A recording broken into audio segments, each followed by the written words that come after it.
bonfires, worshiping the dead, begging for treats. The elements of our modern Halloween were haunting Europe at the dawn of the 17th century, but they hadn't yet collected into a spooky, secular holiday. History would now start consolidating them and give life to an odd celebration of death. This period saw the continued influence of one of Halloween's most colorful icons, the mask. It often appeared in tandem with another Halloween tradition, destructiveness. Rowdy beggars at All Hallows Eve also guzzled their share of alcohol, and demands for food and drink became more threatening. Masks helped hide their identities. In Britain, they got into some very particular forms that involved dressing in costumes and going house to house to present these little plays. And at the end of the performance, they would be rewarded with food and sometimes money.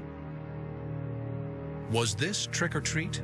Not quite, but the resemblance was there.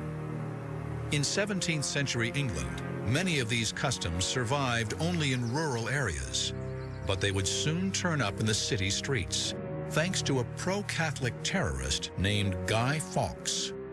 On November 5th, 1605, Fawkes tried to blow up London's House of Lords with 36 kegs of gunpowder. Guy Fawkes was tried, found guilty, and hanged.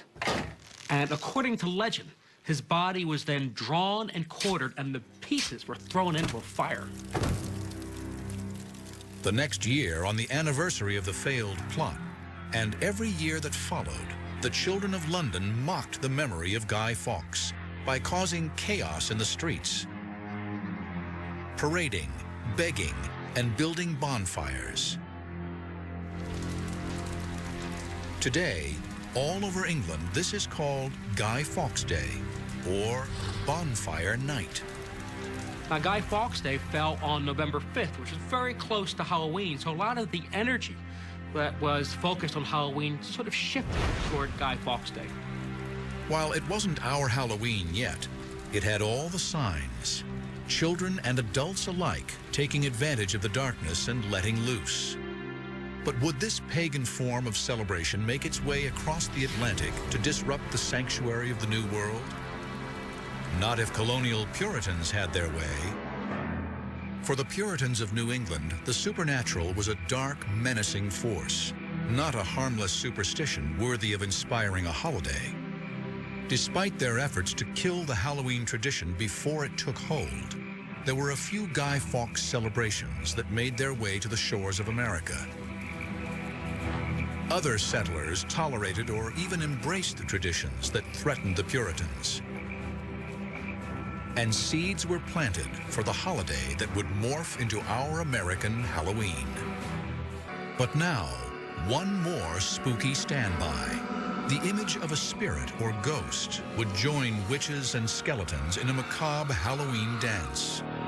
By the mid-19th century, America was primed for a much darker holiday. Having endured 4 long years of civil war that ended in 1865 with over 500,000 dead. There were so many unclaimed, unknown dead bodies that the Civil War left behind that this country was obsessed with death. And mostly it was that so many of these soldiers died unknown.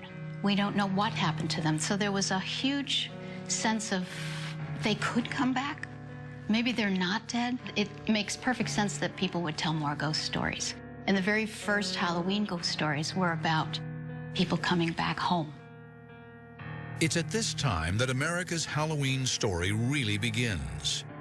After the Civil War, when Scots and Irish immigrants brought their rural, Old World Halloween customs with them, they helped to establish even more American Halloween traditions. Halloween's signature symbol, the jack-o'-lantern, also began as a European tradition. But the prototype wasn't carved from a pumpkin. There's a great legend about a character named Jack-o'-lantern. And Jack was a troublemaker, but he was so bad, he even managed to get himself thrown out of hell, which is not an easy thing to do. But the devil did decide to have pity on him and scooped up an ember from the fires of hell and gave it to him. So Jack takes the ember and he puts it inside a hollowed out turnip. And he walks around, and that becomes the legend of Jack-o'-lantern. In one age-old European practice, children would carve their own jack-o'-lanterns out of turnips and light them with candles. Americans improved on the jack-o'-lantern tradition. They substituted big, round pumpkins for the old world's hard little turnips, and Halloween finally had its trademark.